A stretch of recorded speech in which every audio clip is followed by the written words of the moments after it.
Israelite Prepper here. I just was, I wanted to make this quick video because I was reminded of something a couple of years ago.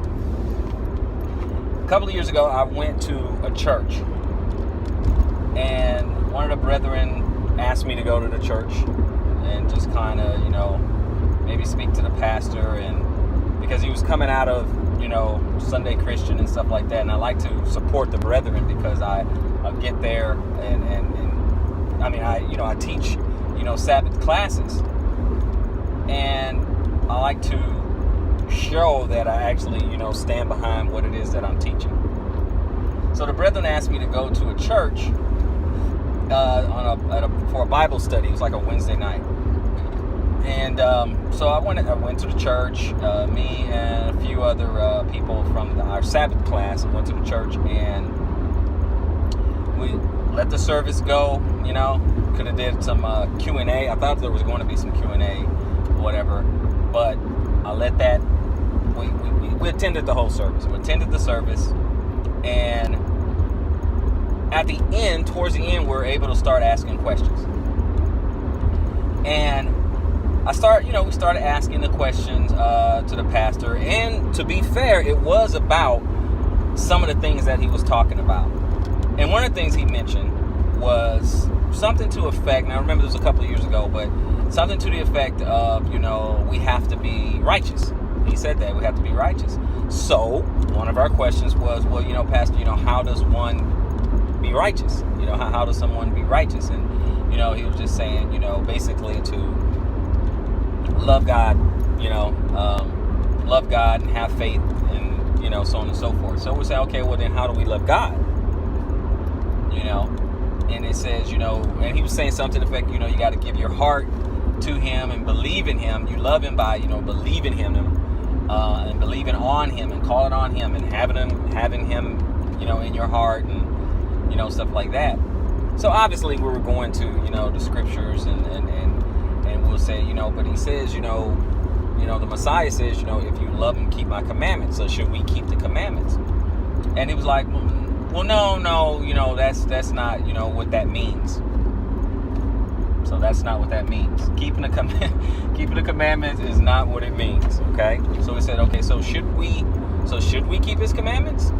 He said, well, no, you can't keep it. You can't keep his commandments, perfectly because, we've already, sinned. And, we said, okay, but the prophets taught about keeping the commandments, and, they sinned, but yet they still taught about keeping commandments. And he's like, no, you don't have to, Christ came and, he had paid the price, and, you don't really have to do that. I said, so well, hold on a second. Let me just ask you. Okay.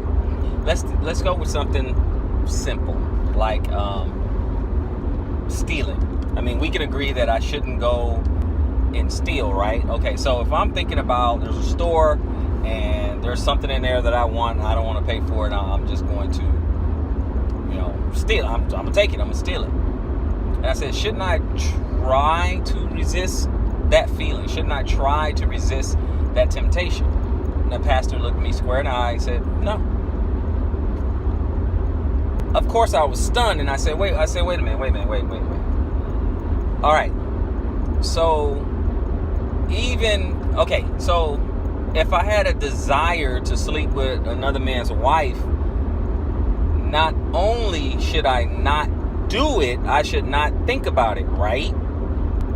He's like, no. See, if you're trying to keep the law, then you don't have faith. This is what the pastor said to me. If you're trying to keep the law, then you don't have faith. Okay, so my point is, if I have faith, I'm going to try to keep the law. The evidence that I'm trying to keep the law proves my faith. I said, okay, so all these sins that we're talking about, I'm not supposed to try to resist those sins, is what you're telling me. He told me no. Now I will tell you this. I'm sitting there with part of the class there, family and people who attend class with me and stuff like that. I wanted them to hear this. I wanted them to see exactly, and this is a pastor, okay? This is a pastor. He has a church. We're in a church. It was a Bible study, and it had to be about 40 people in there. So not bad for a Bible study.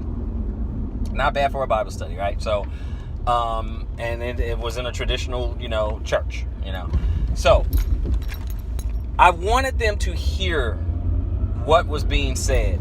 I asked very clearly, because of course I preach and teach the law, and I had to ask very clearly. I said, listen, okay, so I am not supposed to resist sinning. And he said, no. Okay. And then somebody else was with me. They said, well, even in the New Testament it says that we're supposed to keep the commandments. And he said, well, no, that's not what that means. You don't have to do that.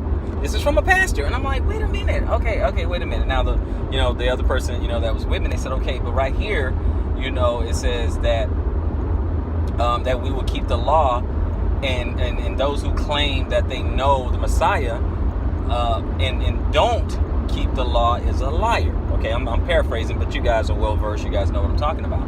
He said is a liar. Okay, and he said keep this commandment. They're not grievous. Okay, they're not grievous.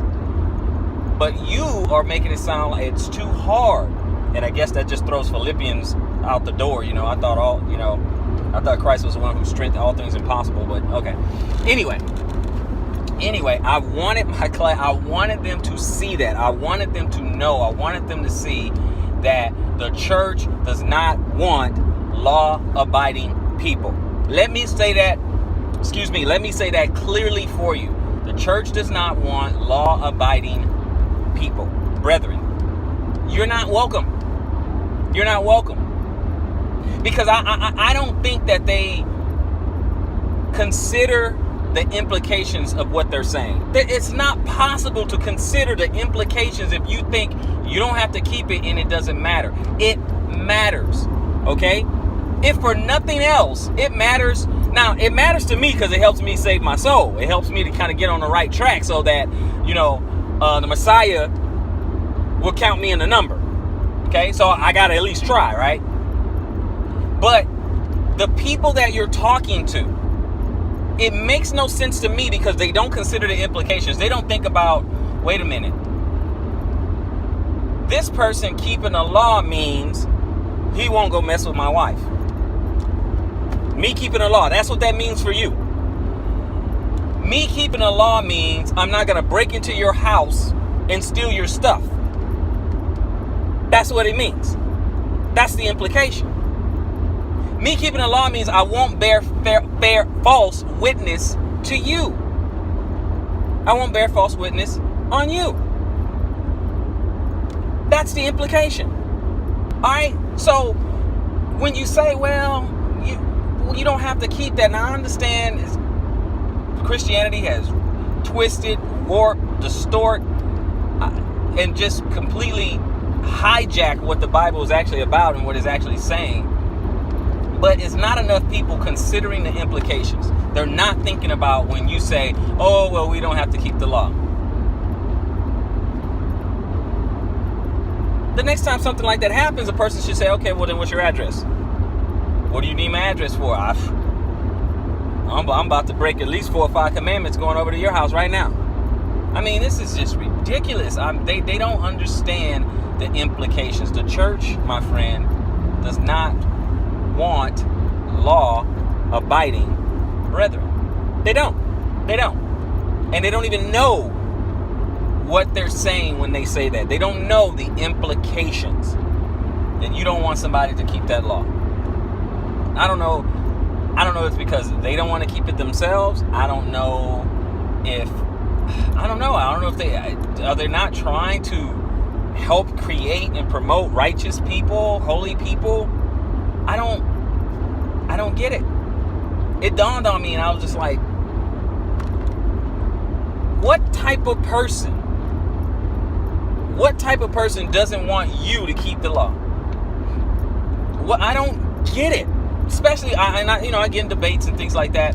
Now I'm not talking about Twitter debates and debates back and forth on, Facebook or something like that. I'm talking about an actual, debate. Well, I explain my side, you explain your side, so on and so forth. And it's moderated and all that. That's what I'm talking about. But I don't understand I don't understand the argument. I mean, I understand. I used to be in Christianity, a while back, and